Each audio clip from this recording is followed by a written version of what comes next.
If you're in pain over your breakup and you just want them to come back because your pain would just go away if they would just come back, there's no reason for the breakup. Your ex ended things prematurely with you. It's not really fair. It's caused you a great amount of pain. The reasons that they gave for the breakup don't really make sense. If they would just come back, the pain would go away. Hey, I'm Coach Benny, and I help people get their exes back. And for 5 years, I was a dating coach where I had to pay attention to the mechanics of how attraction works. So whereas a lot of people think therapy is the key when relationships start failing, actually nobody's motivated to put the work in. So attraction, bringing people back in, is really the key to putting relationships back together. So you're in pain and you just want your ex back. And it sucks. And guess what? I've been there. Everybody's been there, right?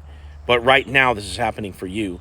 And I've been there too. So you're listening to a video from somebody that's had their heart like stomped on and like squished around like a cigarette, I remember what it's like to sleep alone for the first time after a breakup. I remember what it's like to not have that Netflix show that I can watch with my person. I remember what it feels like to know that my ex is out there probably hooking up or spending time with some other guy or, opposite sex person, instead of with me. It sucks even worse when you had all these plans for the future.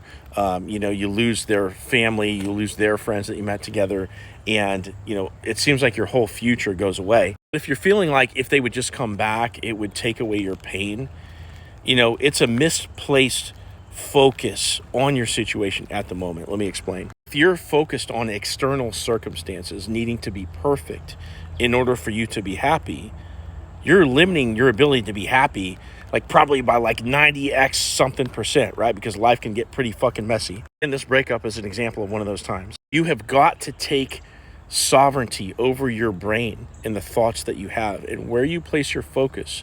Because yes, after breakup, you do need to grieve. You need to take your time and cry the cries, feel the feels, and get it out so that way you don't repress it, so that way it doesn't come back later. But you only want to dwell there for so long. Human beings can get addicted to different types of emotions, positive and negative.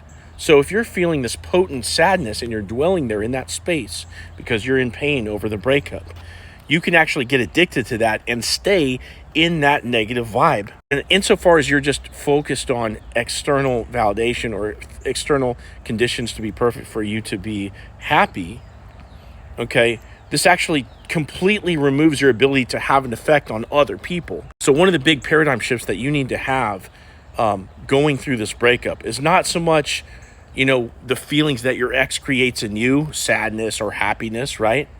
But instead switch the paradigm and say, hey, how can I fill up my own cup that way I can have an emotional effect on my ex? So in other words, start considering their experience of you. Now, once you have that paradigm shift, now you can start getting somewhere with your ex.